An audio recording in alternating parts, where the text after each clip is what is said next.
คารที่น้องทำงานอยู่น้องเป็นกุ๊กอยู่นี่จ้ะ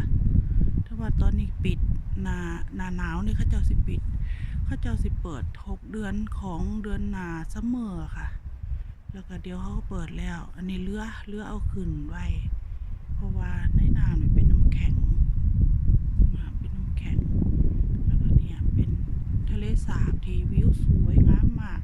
ยิ่งหน้าซัมเมอร์นะคะโอ้จะเป็นอัศจรรย์คักสักความงามของเพิ่นนี่ค่ะแต่แปลกอันนี้เป็นอย่างแค่ว่าเอาเรือขึ้นบ่เข้าใจคือกันจ้ะคือว่าเอาเรือขึ้นนอนนี่ไหมโอ้แดดมาในโทนแดดมาในโทนทางคุณถนนเส้นนั้นเขาไปในเมืองค่ะป้าสิเขาไปในเมืองแต่ป้าแวะนี่ก้น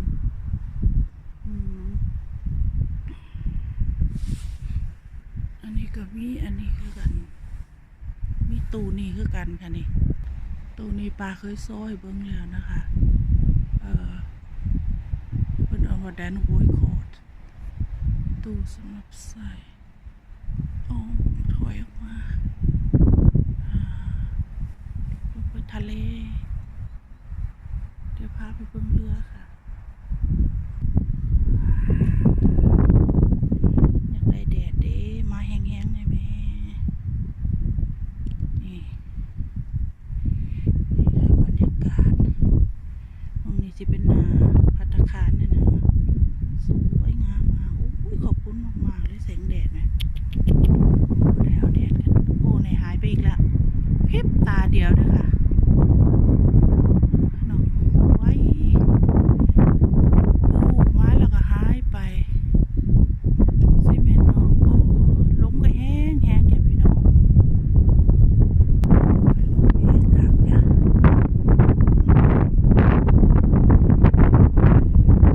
เรือดีกว่าลมแห้งคักเนาะอยากจะมาพายเรือเล่นตุ๊บปลากระหลาดเลยค่ะนี่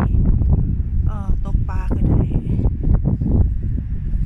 แล้วก็ต้องมีบัตรนะคะมีบัตรสมาชิกตกปลา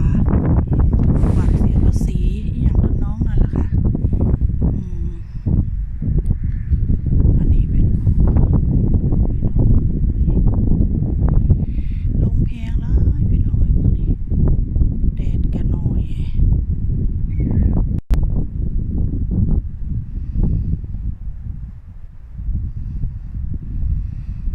จากนั้นนี่ก็จะเขาเสียเรือลงอีกอะจ้ะโอ้ยลงเลยโอ้ยน้องโอ้ยปลาเห็นสะพานนั้นปลาจะย่างไปได้บ่เพราะว่ายันมืนเดี๋ยวต้องไปลองเบิ่งปลาสิย่างไปยืนมั้งหันบ่นั่นได้จ้ะอันบ่มืนดอกปลาเห็นแล้วมันแห้ง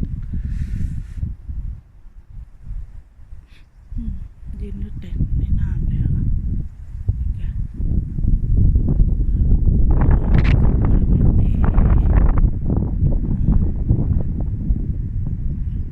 บรรยากาศพายเรือตกปลาคนตกปลาบ้างคนยางทะเลบ้างคนยางนางทะเลบ้างป้าที่ขึ้นไปฟังนั่นแหละป้าที่ไปเบิ่งป้าที่ไปหาเบิ่งเห็ดฟังนั้นอันนั้นเป็นอีกเกาะหนึ่งที่กว้างใหญ่คือกันอันนี้ทะเลที่เงียบสงัดเลยค่ะมื้อนี้เงียบสุดๆเลยบ่มีนกบ่มีปลาบ่มีหยังเห็นเลยเป็นน้ำแข็งอย่างเดียวน้ำแข็งจ้ะโอ้ยหนอขึ้นแล้วจ้ะถ้าเสียงนกหวีดวิวค่ะ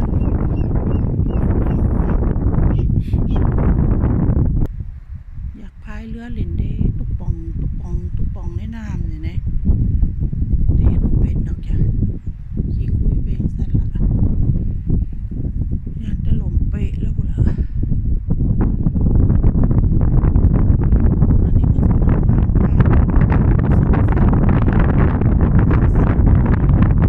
เนี่ยค่ะเป็นอย่างเป็นยังต้องเอาขึ้นจากน้ำเพราะว่ามันเป็นน้ำแข็งแล้วมันสามารถไปเฮ็ดให้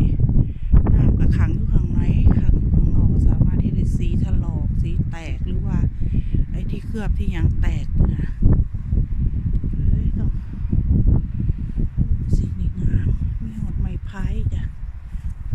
ก็มี